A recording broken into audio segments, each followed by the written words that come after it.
Good morning, students and parents. This is Mr. Walters, your world cultures teacher, with another tutorial video on how to do note cards.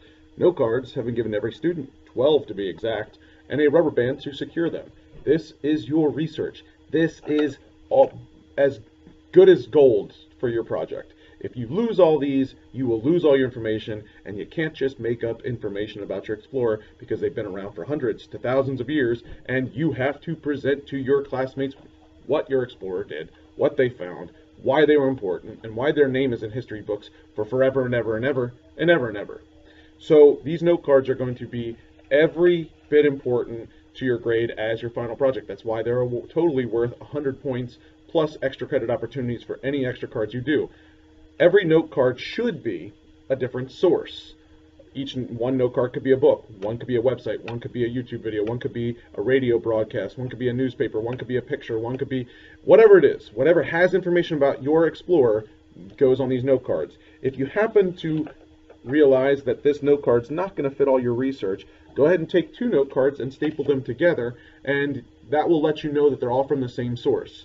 By the end of the project, you will have a list of at least 10 sources that you went to give thanks to the researchers and the people who got names and paid big bucks to make their books and websites and sources, so that I can go back and check that you did not make up any piece of information, you didn't steal any information exactly from those texts called plagiarism, and you protect yourself and do an awesome project. So the first thing you'll do is take a note card. I would have my yellow packet handy so that you know exactly what part of each, what piece of information goes on each part of the card. So start with the blank side of the card. I would like for you to, for this video, I'm just going to go ahead and show you how to do it with a book that I have in my office called Arms and Armor. Imagine I'm doing a project on ancient axes or ancient weapons or Vikings or any ancient person. The first thing you're going to do is give thanks to the title.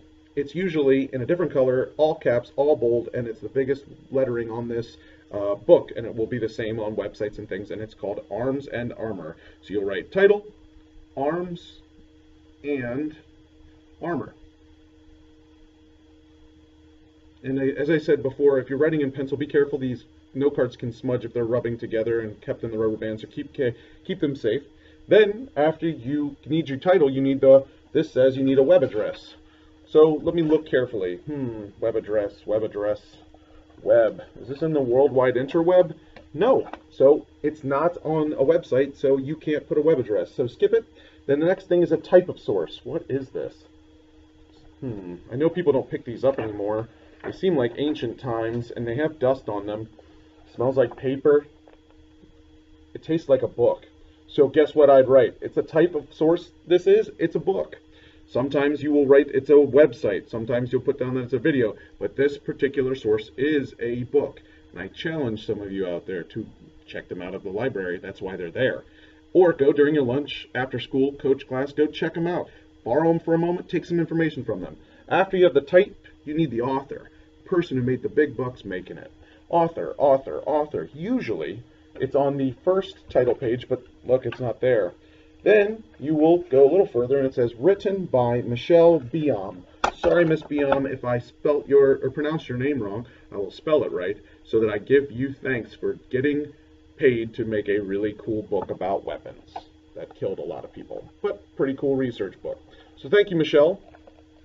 Then we need the date published. If you turn one more page after that, you'll see usually the publishing information, and there are several dates: 2003, 1988, 2011. You put the most recent date, which would be 2011. You can also put the publishing company, because you give credit to the people who actually put this book together after she wrote it. So you put the publishing date as 2011. Publishing company would be DK Publishing. And you just right there are almost done giving the source information so that we can go back and find our research information later. So DK Publishing is our publisher. Page numbers, if I turn to any random page, say I'm doing an awesome project on longbow or crossbows and longbows, because I just am really big into archery. I'd go ahead and write down pages 18 and 19 so I know exactly which pages I took my notes and quotes from, so Mr. Walters can go back and find it. And last but not least, you got to decide, is this primary or secondary? There are pictures of primary sources in here, but since it's a book, we're going to write down that it is, drum roll, let's see who's got it. If you said secondary, that is right. So it is secondary because these are written after the fact. They weren't there when these bows and arrows were made. So it's secondary. As soon as you have all the source information, you flip your card over and start filling those lines up with notes, dates, people, places, things. Dates are really important, and if you take it word for word, what do? You put it in quotes, those little hash quote marks on from start to finish of your quote that you take word for word. If it's too long, because I would not take this whole section of text, put it on a note card, and I would paraphrase it, put it in bullets, and put it in my words so it then becomes a note. Again, you should fill these cards up, and if you need more, please get them from me. If you happen to use a second card to fill all this information up, because it's really important on how you want to present your topic, please staple them together so you know they're all from the same source.